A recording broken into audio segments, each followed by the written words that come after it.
Assalamualaikum warahmatullahi wabarakatuh. Senang sekali saya Rizal Sufi kembali hadir jumpai Anda dalam program Ala Dokter. Dalam rangka World Hearing Day, kita akan bahas di kesempatan pagi menjelang siang pendengar ini berkaitan dengan ubah pola pikir dalam perawatan telinga dan juga pendengaran. Sudah hadir bersama kami di sini ada Dr. Dini Fitrilia, SPTHTKL di Studio Pro 1 RRI Jember.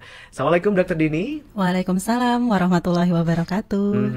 Gimana kabarnya dokter? Alhamdulillah. Sehat Sehat, ya. Ini bajunya udah pakai World Hearing Iya, Day. betul.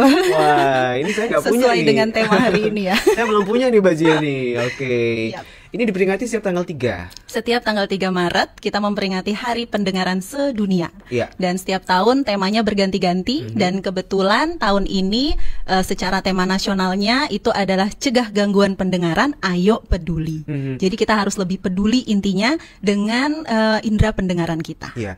Dokter, ketika satu momentum penting diperingati ini pasti ada latar belakang besar. Kayak misalnya kemerdekaan diperingati untuk meningkatkan jiwa nasionalisme. Ini sampai ada World Hearing Day yang memperingati bukan hanya orang Indonesia tapi dunia nih, Dok. Iya, betul, Apa seluruh sebenarnya dunia. latar belakang yang membuat ini hari ini diperingati, Dokter? Oke, jadi kalau latar belakangnya panjang kali lebar ya, tapi intinya ini mengingatkan semua masyarakat, semua warga dunia untuk lebih aware sama pendengaran kita. Baik itu mulai dari anak kecil, bahkan sampai usia lanjut. Dan anak kecil ini tidak hanya mulai dari usia kecil, tapi juga dari sejak dalam kandungan. Kita harus lebih sadar sebagai ibu terhadap pendengaran anak-anak kita nantinya. Oke. Dan kalau angka di Indonesia sendiri, dokter, ini kasus yang berkaitan dengan pendengaran itu termasuk tinggi nggak sih, dok? Kalau kasusnya ini termasuk tinggi kalau kita hitung secara nasional ya.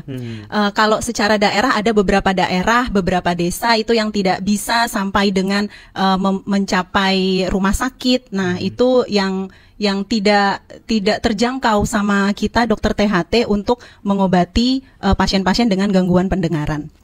Nah, untuk gangguan pendengaran itu dari Indonesia sendiri, dari pemerintah kan juga sudah ada asuransi pemerintah yaitu BPJS. Betul. Nah, itu sudah menanggung untuk kesehatan telinga kita. Jadi, para pendengar bisa segera datang ke puskesmas terdekat atau rumah sakit untuk memeriksakan pendengarannya. Kalaupun ada masalah ataupun tidak ada masalah. Tidak ada masalah itu bagaimana? Jadi, kita harus periksa rutin nih tiap 6 bulan. Seperti itu. Nah, yang kasihan bagi para penduduk yang desa terpencil, yang fasilitas kesehatannya itu sangat jauh dari wilayahnya. Nah, itu yang kita harus lebih aware. Dan untuk mengatasi gangguan pendengaran sendiri, terutama pada bayi yang baru lahir dengan gangguan pendengaran, itu juga ada yang namanya implan koklea. Implan koklea itu harganya tidak ditanggung sama BPJS. Nggak di-cover nih ya? Tidak di-cover sama BPJS dan juga harganya seharga mobil Avanza. Waduh. Jadi Berarti lebih dari lumayan 100 juta, bener. dokter. Nah, Oke. makanya kenapa kita peringati Hari Pendengaran Sedunia ini setahun sekali, karena supaya ibu-ibu yang mengandung anaknya itu lebih aware. Oke, dokter, untuk diperiksa telinganya. Taunya dokter THT itu cuma masalah telinga, padahal nggak cuma telinga ya. Iya. Telinga, hidung, tenggorok. dan tenggorokan. Iya. THT Jadi, itu memang telinga, hidung, tenggorok. Tidak hanya telinga, karena telinga sama hidung dan tenggorok itu sebenarnya nyambung. Oh, nyambung ya? Ada Oke. salurannya. Jadi kenapa harus disatukan? Nggak bisa dipisah, telinga sendiri, hidung sendiri atau tenggorok sendiri nggak bisa dipisah. berarti ketika kita ada bagian yang sakit di tenggorokan itu juga otomatis nyambung ke telinga, dokter? Bisa jadi, misalnya radang tenggorokan, radangnya sampai ke nasofaring. Nah, nasofaring itu ada saluran namanya tuba eustachius, itu yang menghubungkan antara nasofaring dengan telinga tengah. Jadi ngefek juga di telinga tengah. Makanya kadang ada orang pilek yang telinganya terasa buntu. Nah, Bukan jadi hidungnya karena yang buntu, telinganya. hidungnya buntu, jadi kayak orang naik pesawat tapi nggak turun-turun gitu. Jadi gitu kayak ya. buntu tersumbat kayak gitu. Nah, itu karena saluran tuba eustachiusnya itu bengkak karena radang tenggorokannya. Oke. Bisa jadi seperti itu. Jadi semuanya nyambung. Jadi memang linear ya, Tuhan Iya. menciptakan tiga sistem ini, makanya sampai ada dokter THT Iya. karena memang selinier ya. Oke, dokter, ini menarik juga ya bahwa memperingati World Hearing Day ada mindset atau pola pikir dalam perawatan telinga yang harus diubah oleh masyarakat. Betul. Sebenarnya kalau dari sudut pandang dokter ini ya, apa sih masyarakat yang paling salah dalam menerjemahkan perawatan telinga nih dokter? Selama ini banyak dokter terima nih. Oke. Jadi pertama kita pikir pola pikirnya masyarakat dulu ya. Nah, sebelum masuk ke pola pikirnya masyarakat, mungkin masyarakat juga perlu tahu kalau telinga itu tidak hanya telinga luar, tapi juga ada telinga tengah dan telinga dalam. Di mana telinga tengah itu berhubungan sama nasofaring atau sama hidung dan tenggorokan, dan telinga dalam itu berhubungan dengan saraf pendengaran. Nah, pola pikir di masyarakat bagaimana? Yang pertama kita dari telinga luar dulu. Pola pikir masyarakat, ini telinga harus dibersihkan. Padahal sebenarnya telinga luar itu mempunyai sistem cleaningnya sendiri. Jadi sistem cleaning itu artinya dari dalam keluar itu kotoran bisa keluar sendiri. Bagaimana cara kita membersihkannya? Kita membersihkan kotoran itu dengan hanya menggunakan kapas atau cotton bud. Nah, cotton budnya itu tidak sampai ke dalam, hanya di bagian luarnya saja yang terlihat oleh mata. Seperti itu saja, itu pola pikir yang salah di masyarakat. Jadi, masyarakat sering ngurek-ngurek sendiri pakai cotton bud, sampai akhirnya trauma, sampai akhirnya mendorong kotorannya itu tambah ke dalam. Dan kita tahu kalau telinga luar itu dibatasi dindingnya dengan tulang keras, tulang tengkorak. Jadi kalau di situ bengkak, rasa sakitnya luar biasa sekali, pusingnya nggak tahan. Nah, terus yang telinga tengah, banyak pasien yang menganggap, yang tidak tahu kalau gendang telinganya bolong. Kalau gendang telinganya bolong, itu berarti nggak boleh kemasukan air karena telinga tengah itu prinsipnya harus steril. Iya. Jadi tapi kadang ada nggak sadar dokter, ketika dicek tahu-tahu itu gendang telinga sudah udah bolong. Berarti bolongnya gendang telinga ini nggak harus keluar darah atau ada gejala apa gitu? Biasanya keluar nanah. Tapi itu bisa ambigu dengan infeksi telinga luar. Yang bisa menentukan itu infeksi telinga luar atau telinga tengah itu dari dokternya. Kita harus ngintip dulu nih gimana keadaan telinga, bagaimana keadaan gendang telinganya. Atau kalau mau ngecek, kita lihat aja konsistensi dari nanah yang keluar dari cairan telinga itu. Konsistensinya bagaimana? Kalau konsistensinya seperti ingus, nah itu berarti sumbernya dari telinga tengah. Itu udah hampir pasti gendang telinganya bolong. Tapi kalau konsistensinya seperti nanah, berbeda dengan ingus, jadi lebih encer tapi lebih kuning, nah itu biasanya infeksinya dari telinga luar. Jadi beda-beda ya dok ya gejalanya dokter. Jadi kita harus memastikan dulu. Jadi dan periksa langsung ya harus ya? Iya betul. Jadi memang agak susah kalau dokter THT itu dikonsulin lewat WA, lewat WA atau lewat telepon, kasih obat, minta jawaban, kasih obat apa. Kita agak susah. Kita harus tentukan dulu nih gimana keadaan gendang telinganya. Karena obat telinga luar sama obat telinga tengah itu sangat berbeda. Obat telinga luar yang dipakai pada gendang telinga yang bolong, dia bisa merusak saraf pendengarannya. Oke. Dokter mau tanya ini, kenapa umur kalau semakin tua semakin, mohon maaf, budek ya, alias pendengaran semakin berkurang? Ini apakah ada solusi dokter? Oke. Jadi yang pertama kita membicarakan tentang pencegahan. Ini bagus banget pertanyaannya, sampai saya harus menjelaskan panjang lebar ini kayaknya. Jadi yang pertama kita harus mencegah dulu. Jadi telinga itu kan ada saraf pendengarannya. Jadi saraf pendengaran itu sangat kecil, berada di dalam telinga dalam, di mana aliran darah ke telinga dalam itu sangat terbatas.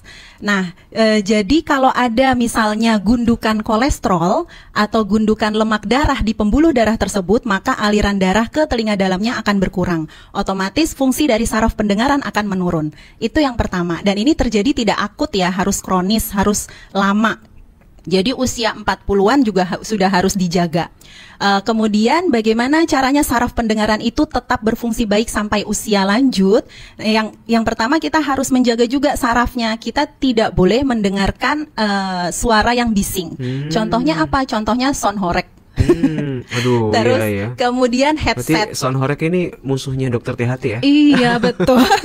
Banyak banget waktu kemarin masalah sound horeg itu datang ke kita dengan telinga berdenging. Atau kemudian telinganya tiba-tiba tidak bisa mendengar. Nah, banyak yang kayak gitu. Oke, lanjut ke pertanyaannya. Jadi untuk menjaga saraf pendengaran itu kita harus menghindari saraf pendengaran kita dengan dari bising. Bising itu salah satunya adalah pemakaian headset. Hmm. Apakah boleh kita memakai headset? Iya, boleh, tapi ada batasannya. Batasannya yaitu selama hanya 60 menit. Dan volumenya 60%. 60% Bukan ya. 100%. Jadi kan ada ya di HP headsetnya 60 volumenya 60%, 50 lebih baik dan hanya pemakaian selama 60 menit. Setelah 60 menit bagaimana? Ya kita tutup dulu headsetnya, jangan pakai headset. Loudspeaker lebih bagus dari memakai speaker lebih baik untuk telinga daripada memakai headset karena headset itu langsung ditempel di telinga. Speaker pun bukan berarti didekatkan ke telinga ya, tapi harus jauh ya, sama seperti speaker lainnya. Seperti itu. Jadi dari awal kita harus menjaga. Kalau sudah terlanjur, sudah masa tua, kemudian sarafnya terganggu dan kemudian mengalami penurunan pendengaran, ya nggak mau harus diobati. Yang pertama biasanya kita melakukan tes pendengaran dulu. Seberapa turun pendengarannya, derajatnya seberapa. Kalau kemudian kalau derajatnya sedang berat misalnya, baru kita resepkan alat bantu dengar. Nah, alat bantu dengar ini untuk menjadi rehabilitasi bagi pasien itu harus pemakaiannya 8 jam dalam sehari. Dan alat bantunya itu tidak boleh dipakai pada saat tidur. Kalau tidur benar-benar harus istirahat. Dilepas. Betul. Semua tubuh kita harus istirahat. Lampu harus dimatikan, radio TV juga harus dimatikan. Nggak boleh itu tidur ketiduran sambil mendengar headset. Nih, itu banyak sangat anak mengganggu. muda sekarang nih kayak gini, dokter. Itu Betul. pola hidup yang nggak baik juga ya. Iya, betul. Walaupun pendengaran masih terbilang normal, penggunaan headset dalam kurun waktu yang panjang bahkan sampai ketiduran ini bahaya juga, dokter ya. Betul Iya. sekali. Tapi dokter sebenarnya normal nggak sih orang semakin tua itu pendengarannya semakin berkurang, sama seperti fungsi otot tubuh dan lain sebagainya? Semua memang normal, tapi derajatnya itu tidak sampai mengganggu kualitas hidup pasien. Kalau udah mengganggu berarti nggak normal ya? Berarti tidak normal. Oke. Kalau sekedar derajat ringan aja kan tidak terlalu mengganggu ya. Mungkin Iya. usia tua ya udah kita kasih pengertian. Dan masalah gangguan pendengaran pada orang tua ini juga susah-susah gampang. Karena pasien kita tidak hanya berhadapan dengan si pasien itu sendiri, tapi juga berhadapan dengan keluarganya. Keluarga, betul. Jadi ditekankan kepada keluarganya bahwa keluarga harus memahami kondisi si pasien. Dan pasien ini pada yang orang lanjut usia itu biasanya gangguan pendengaran pada frekuensi tinggi. Frekuensi tinggi itu artinya nada tinggi. Jadi kebanyakan orang tua lebih paham kalau berbicara dengan orang yang nadanya rendah. Contohnya laki-laki. Jadi ada pasien saya datang, kakek-kakek, dia lebih nyaman berbicara dengan anak laki-lakinya dibandingkan anak perempuan. Iya betul, karena memang kalau dengan laki-laki itu dasarnya suaranya kan rendah, nadanya rendah. Nggak Beda, melengking gitu ya? Betul, beda kalau sama istrinya. Kalau sama istrinya kan istrinya suaminya nggak dengar, nanti istrinya tambah mengeraskan suara, frekuensinya itu bisa tambah jadi tinggi. faktor budeknya nambah nggak, dok, dengan teriakan istrinya ini? Yang pasti tidak nyaman buat pasien Iya, betul. Yang si kakeknya ini merasa semakin tinggi, semakin melengking nadanya, suaranya istrinya, maka dia merasakan rasa sakit. Karena otot untuk menahan suara itu sudah tidak berfungsi seperti orang normal. Oke. Jadi kita yang harus memahami. Jadi biasanya saya kasih tahu ke keluarganya yang wanita, kalau bapak nggak dengar atau nggak paham, itu jangan mengeraskan suara, tapi rendahkan suaranya. Justru rendahkan suara. Justru ya? merendahkan suara, maka bapak akan paham. Nah biasanya pasiennya itu langsung, nah itu dengerin itu kata dokternya. Iya, Jadi iya, memang kayaknya ada masalah internal gitu, betul. tidak saling memahami. Pada lanjut usia challenge-nya itu. Oke, dokter, kalau kita bicara soal perawatan telinga, ini kan susah-susah gampang ya. Yep. Dan memang telinga ini salah satu organ sensitif yang nggak boleh sembarangan nge-treatmentnya.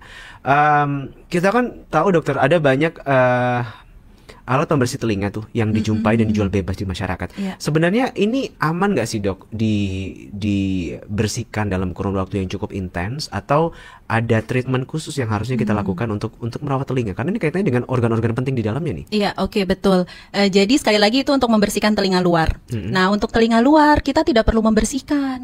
Jadi sebenarnya kotoran itu bisa keluar sendiri. Kalau sistem pengeluaran kotorannya itu tidak dirusak oleh manusia. Bagaimana kita merusak? Sering-sering diurek-urek sama cotton bud, nah itu bisa merusak. Justru itu merusak? Itu merusak. Apa ciri-cirinya kalau sudah rusak? Kalau sudah rusak, kotorannya tetap stay di dalam liang telinga. Dia nggak gitu. bisa keluar sendiri. Kalau normalnya dia bisa keluar sendiri, kelihatan di luar, tinggal dibersihkan pakai cotton bud atau pakai kapas basah supaya kotorannya lepas keluar. Jadi di dalam udah ngelihatnya udah langsung gendang telinga. Tapi kalau dia sering pakai cotton bud, sistem itu hilang, maka dia tidak bisa keluar sendiri. Kotorannya tetap di dalam, numpuk sampai akhirnya datang ke dokter dengan keluhan sakit di telinga. Sakit itu karena kotorannya ngembang, lama-lama menumpuk, terus kena air, dia juga bisa ngembang. Ngembang ini dia liang telinga itu kan kecil ya, dan dibatasi dengan tulang. Jadi kalau ngembang, tulangnya didesak, rasanya kan sakitnya luar biasa. Itu yang bikin pasien datang ke dokter THT. Padahal itu bisa dicegah dengan cara jangan membiasakan anaknya, buat para ibu dan para orang tua ini, jangan membiasakan anaknya diurek-urek pakai cotton bud. Kemudian ya dari kita juga jangan, kitanya buat telinga kita juga jangan ngurak-ngurak sendiri ya. Kemudian dia punya sistem cleaning sendiri sekali lagi, jadi bisa dibersihkan dari luar saja. Kemudian tiap 6 bulan periksa rutin ke dokter THT. Sama kayak gigi, jadi ke dokter THT juga perlu pemeriksaan rutin. Oke, dokter. Banyak juga yang mungkin belum tahu, dokter, dianggapnya bahwa kita bilang kotoran telinga ya ini nggak ada fungsinya, tapi ini kan ada fungsinya, dokter ya? Ada fungsinya. Kotoran telinga, jadi liang telinga itu dilapisin sama kulit. Kulit itu pasti akan berganti tentunya tiap 21 hari. Kemudian dia juga menghasilkan suatu kelenjar keringat. Kalau tidak ada kotoran, maka debu-debu akan langsung nempel ke gendang telinga, kan lebih bahaya. Jadi lebih baik ada kotoran daripada tidak. Kotorannya ya rutin kita bersihkan, hanya tidak pakai cotton bud sampai ke dalam ya, tapi hanya di bagian luar saja. Kalau ada alat yang pakai kamera yang dijual bebas, itu juga bahaya, hati-hati.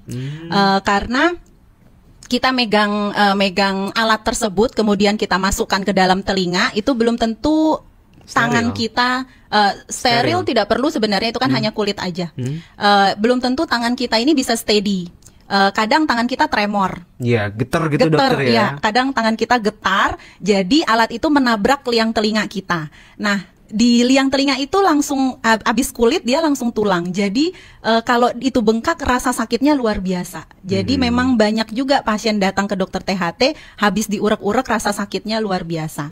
Bisa karena tersenggol dengan alat tersebut, atau karena kotorannya tambah mendorong ke dalam. Jadi nyangkut di depannya gendang telinga. Jadi merinding dan ngeri juga sebenarnya ya. Dokter, beberapa hari lalu saya keramas, nggak tahu kenapa, mungkin telinga saya ini kemasukan air dan sekarang pendengarannya agak terganggu atau agak tuli sebelah satu sisi, dokter. Apakah ada pengobatan alami, dokter, untuk kasus seperti ini, dan bisa nggak, dok, ya, mengobatinya secara mandiri atau harus ke THT? Oke. Kita yang pertama harus menentukan dulu nih, itu telinga luar atau telinga tengah. Jadi biasanya kalau keramas berarti kan kemasukan air lewat telinga.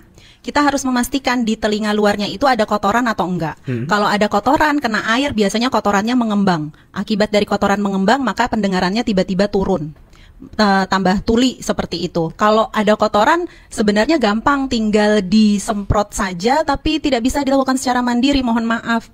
Jadi harus ke dokter umum bisa, atau dokter THT. Di dokter umum nanti kalau memang ada kotorannya, tinggal dilakukan irigasi telinga. Irigasi itu penyemprotan air hangat ke dalam liang telinga untuk mengeluarkan kotoran-kotoran tersebut. Biasanya habis disemprot dan keluar kotorannya banyak, langsung rasanya plong, lega. Nah, itu yang pertama. Terus kemudian yang kedua, kalau kemasukan air pada gendang telinga yang bolong, nah itu beda cerita, berarti infeksi pada telinga tengah. Kalau infeksi telinga tengah, memang mau nggak mau harus ke dokter THT, kita bersihkan dulu cairannya, kemudian ada obat khusus untuk infeksi telinga tengah. Oke. Dokter, untuk para perenang nih ya, sebagian kan ada yang menggunakan alat tutup telinga, tapi sebagian ada yang nggak pakai. Sebenarnya kalau air kolam yang ada kaporitnya itu aman nggak sih, dok, ketika masuk ke dalam telinga? Sebenarnya aman kok. Tapi memang pada perenang, makanya ada penyakit itu namanya swimmer ear. Swimmer ear itu otitis eksterna, jadi radang pada telinga luar itu karena keseringan kemasukan air. Nah, itu memang kalau pada perenang yang aktivitasnya setiap hari berenang, memang paling baik adalah memakai penutup telinga yang dari karet itu ya. Tapi kalau kita cuma sesekali berenang aja ya nggak apa-apa, nggak masalah, kemasukan air nggak apa-apa. Itu kulit liang telinga ya bagaikan kulit biasa kok. Jadi kemasukan air pun nggak apa-apa. Yang Walaupun penting, itu mengandung kaporit nggak masalah dokter nggak ya? masalah. Yang penting gendang telinganya, gendang telinganya harus utuh. Kalau gendang telinga tidak utuh atau berlubang, itu haram hukumnya kemasukan air. Aduh. Apalagi berenang, itu nggak boleh. Ini saya langsung merinding ini dokter ya. Karena emang berkaitan dengan gendang telinga dan masalah telinga ini bagi sebagian orang termasuk saya juga mungkin agak ngeri-ngeri sedap gitu dokter Iya, ya. sebenarnya kecil ya, tapi ceritanya panjang. Panjang dokter ya. Dokter, saya pernah membawa ke Poli THT syaraf pendengaran saya didiagnosa rusak. Dan beberapa suara terdengar terlalu keras di salah satu telinga saya. Katanya ini nggak bisa diobatin, harus menggunakan alat bantu dengar atau implan koklea. Mungkin bisa dijelaskan dok ini apa dok ya? Oke. Ini gimana dokter cara memperbaiki kerusakan saraf pendengaran? Ya. Jadi saraf pendengaran itu mempunyai golden period kalau rusak. Jadi paling enggak 1 bulan mengalami kerusakan saraf, sebelum 1 bulan harus sudah segera diobati. Karena kalau nggak diobati, saraf itu semakin tidak dipakai, semakin rusak, dia akan rusak selamanya. Agak susah. Dan regenerasi saraf itu sangat lambat, terutama pada usia dewasa. Mungkin kejadian ini sudah 1 bulan lebih baru terdiagnosa demikian. Bisa jadi seperti itu. Jadi ya memang sarafnya tidak bisa diselamatkan. Caranya menyelamatkan bagaimana? Dengan memakai alat bantu dengar. Kenapa disarankan implan koklea? Itu tergantung. Kalau alat bantu dengar tidak, jadi tergantung derajatnya dulu. Kalau penurunan derajatnya sedang berat, dia memakai dulu alat bantu dengar. Kalau 3 bulan memakai alat bantu dengar tidak ada hasil, maka disarankan untuk implan koklea. Implan koklea itu implan ya, jadi penanaman. Koklea itu rumah siput. Pasti pemirsa tahu ya, semuanya terkait rumah siput. Rumah siput itu kan adanya di telinga dalam dan berisi dengan saraf-saraf pendengaran. Nah, rumah siput itulah yang diimplan, yang ditanam dengan alat kelistrikan, yang namanya cochlear implant itu. Dan ini yang tidak ditanggung sama BPJS itu agak susah, tapi operasinya ditanggung kok. Jadi monggo. Berarti beli alatnya aja. Harus beli alat, ya, beli alatnya. Kemudian bagaimana cara merehabilitasi si saraf ini kalau kita memakai alat bantu dengar? Jadi rehabilitasi saraf itu harus pemakaian alat bantu dengar 8 jam dalam sehari. Itu 8 jam tidak boleh dalam keadaan tidur, dan si alatnya ini juga tidak boleh terkena air. Dan sebenarnya alat bantu dengar yang paling bagus itu yang model digital, karena tiap orang frekuensi tidak mendengarnya itu kan berbeda-beda ya. Tadi ini ada yang ternyata nggak susah dengan suara yang terlalu keras ya Nah, dokter betul. ya. Jadi frekuensinya itu beda-beda. Jadi disesuaikan dengan digital itu tiap orang beda-beda pemakaiannya. Ya, saya pernah ini, awalnya itu saya kan gigi awalnya ya.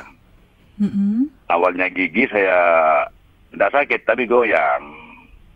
Saya goyang-goyang terus sampai saya keraskan goyang gigi itu, ternyata kena ke telinga. Akhirnya telinga saya itu sakit, berair tapi tidak bau.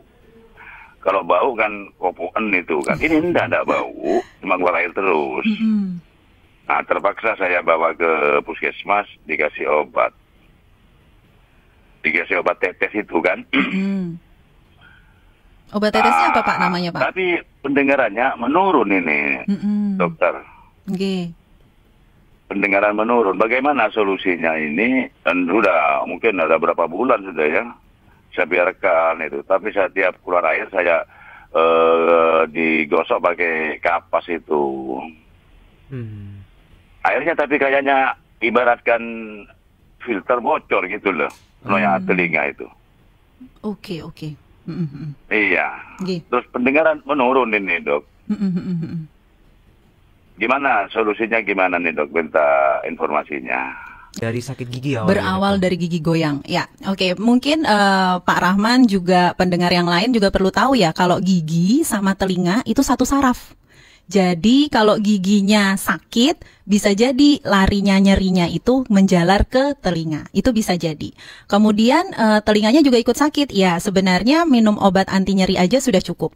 Tapi kalau sudah mengeluarkan cairan itu berarti ada infeksi di situ mungkin. Jadi kita memang harus melakukan pemeriksaan. Pemeriksaannya ini menentukan bagaimana kondisi kulit di liang telinganya, bagaimana kondisi gendang telinganya, asal cairan itu sumbernya dari mana. Lalu diberikanlah obat tetes. Obat tetes ini tergantung dari sumbernya itu tadi, jadi harus ditentukan dulu telinga luar atau telinga tengah. Nanti disesuaikan dengan obat tetesnya. Kemudian pendengarannya Bapak juga menurun. Kalau pendengaran menurun itu macam-macam Pak. Jadi bisa jadi ada kotoran di situ yang menghalangi suara masuk ke telinga, itu juga bisa pendengarannya menurun. Atau bisa jadi sarafnya juga yang rusak, itu pendengaran otomatis menurun. Atau gendang telinganya yang bolong, berlubang, itu juga bisa pendengarannya menurun. Jadi apa yang harus dilakukan? Yang pertama, Bapak obat tetesnya coba di stop dulu. Karena kita belum tahu nih obat tetesnya yang model yang bagaimana untuk telinga luar atau telinga tengah. Kalau telinga luar, obat telinga luar dipakai untuk dipakai ke gendang telinga yang berlubang, maka itu bisa efek ke saraf pendengarannya. Jadi merusak saraf pendengarannya, akibatnya sarafnya jadi pendengarannya menurun seperti itu. Terus yang kedua, coba Bapak kalau memang tidak keluar nanah, hanya cairan tidak berbau, coba Bapak telinganya jangan kemasukan air dulu. Paling enggak 7 hari. Jadi prinsipnya tubuh kita ini hebat banget sampai semua penyakit itu sebenarnya bisa disembuhkan sendiri, beberapa penyakit akut, beberapa infeksi akut.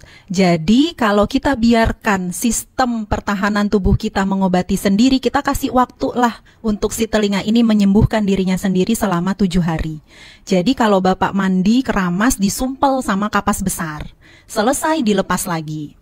Kemudian cairan yang keluar kita observasi. Apakah masih keluar selama 7 hari itu atau tidak. Kalau memang masih keluar, ya mau nggak mau Bapak harus ke dokter THT. Kalau dokter umum di dokter puskesmas, mereka belum tentu punya alat untuk mengintip telinganya. Jadi gunanya ke dokter THT itu untuk memastikan bagaimana kondisi telinganya. Tapi udah terlambat ya Pak ya, tapi nggak apa-apa, masih ada waktu. Jadi kalau memang infeksi telinga luar ataupun telinga tengah itu bisa diobati. Nanti dilihat kalau telinga luarnya infeksinya sudah reda, kotorannya sudah tidak ada, insya Allah pendengarannya bisa normal kembali. Seperti. Oke. Jadi harus di stop dulu dokter ya obat tetesnya. Iya, kita harus memastikan dulu kondisi telinganya bagaimana. Mungkin dokter umum hanya memberi obat hanya berdasarkan keluhannya saja, bisa jadi karena keterbatasan dari fasilitas yang dimiliki. Betul. Jadi memang harus ke dokter THT untuk dokter, memastikan. ini penting juga untuk diketahui masyarakat. Kadang ya kita tidak ingin mengenyampingkan dokter umum ya, karena kita juga sangat butuh dokter umum. Ya, betul. Namun kapan sih Dok kita itu ketika menuju ke satu vaskes ya, ke puskesmas, kita tuh butuh rujukan ke spesialis. Itu gimana sih kita mengkomunikasinya ke dokter umum? Dokter umum yang menentukan. Dokter umum akan tahu, oh ini harus segera ke dokter spesialis, harus segera saya rujuk, ada yang tidak. Jadi kalau misalnya sekedar sakit telinga baru beberapa hari, biasanya memang diobati dulu sama dokter puskesmas. Nanti pada saat kontrol, kalau memang masih seperti itu, pasti dokter umumnya akan memberikan rujukan ke rumah sakit lanjutan yang ada dokter THT-nya untuk pemeriksaan lebih lanjut. Seperti itu. Jadi yang menentukan memang dokter umumnya. Kita nggak bisa menentukan saya harus ke dokter spesialis nih. Ya siapa tahu obat dari dokter umum bisa manjur, ya udah kan nggak perlu ke dokter spesialis lagi. Iya. Oke. Tapi kalau case-nya kayak tadi Dok, sudah ke puskesmas ya, dikasih obat nih tetes, tapi ternyata kan itu suruh dihentikan ya Dok ya. Berarti kan qadarullah ini tidak berefek sampai kesembuhan. Itu berarti harus balik lagi Dok. Iya, harus semua ke spesialis ya. Kontrol ke kalau memang pakai BPJS, kontrol ke puskesmasnya, kemudian nanti puskesmas akan memberikan rujukan. Atau kalau memang kontrol kalau memang tidak mempunyai BPJS, langsung aja ke dokter THT, dibawa obat tetesnya itu apa biar kita bisa memutuskan jangan pakai obat ini atau diteruskan seperti itu. Karena salah obat juga bisa fatal ya dokter. Betul, merusak sarafnya. Ini yang saya tanyakan mengenai sakit telinga ini ya. Kalau orang awam dulu itu kalau sakit telinga diobati dengan uap nasi itu dokter. Gimana kalau menurut kesehatan itu pengaruhnya gitu? Uap nasi Pak, itu di Magicom atau dia apa Pak? Ditumang atau gimana itu?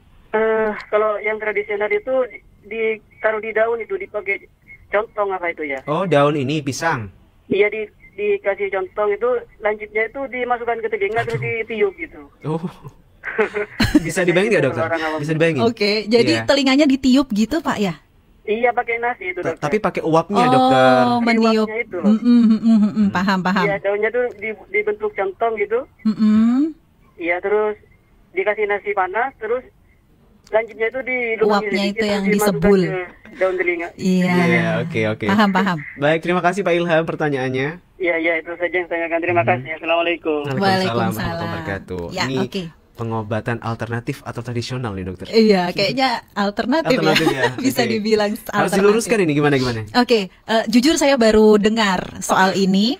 Jadi kalau nyeri telinga, sekali lagi kita harus mencari tahu sumbernya dari mana. Anggaplah, oke, kita bicarakan telinga luar dulu ya. Misalnya kotoran telinga. Dengan kotoran telinga, Bapak meniupkan uap nasi, itu nyeri telinganya insya Allah hilang karena kotoran telinganya lebih melunak. Tapi butuh waktu lama ya, kotoran telinga yang seperti batu itu bisa lunak dengan uap itu agak lama. Jadi istilahnya kayak diencerkan seperti itu. Itu bisa nyerinya hilang, tapi pendengarannya lebih menurun biasanya karena kotorannya lebih mengembang. Seperti itu. Itu yang pertama kalau kotoran telinga. Kalau nyeri telinganya akibat dari bengkak di liang telinga, maka uap nasi itu bisa membantu mengatasi radangnya. Tapi yang perlu diingat pada saat memasukkan daun pisang itu membentuk seperti corong ke liang telinga, itu bisa menyebabkan trauma di kulitnya liang telinga, bisa menyebabkan tambah bengkak. Jadi memang paling baik adalah ke dokter THT. Kemudian bagaimana kalau gendang telinga yang bolong, nyeri telinga karena gendang telinga yang berlubang, kemudian dikasih uap nasi?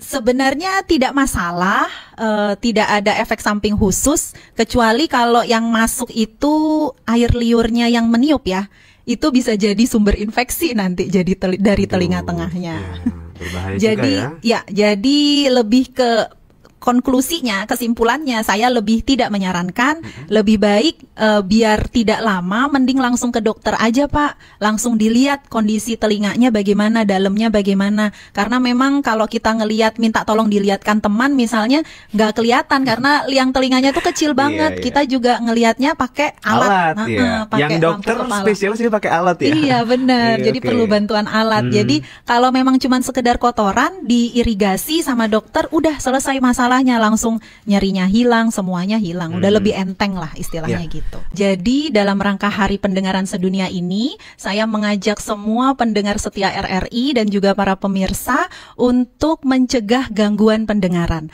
Mencegah gangguan pendengarannya ini, ayo kita lebih peduli yuk, mulai dari telinga luar, telinga tengah, dan juga telinga dalam. Telinga luar itu seperti kotoran, telinga tengah itu seperti batuk pilek atau keluar nanah dari telinganya, dan telinga dalam itu akibat dari bising. Nah, jadi harus dijaga juga saraf pendengarannya. Jangan lupa periksa rutin ke dokter THT tiap 6 bulan sekali.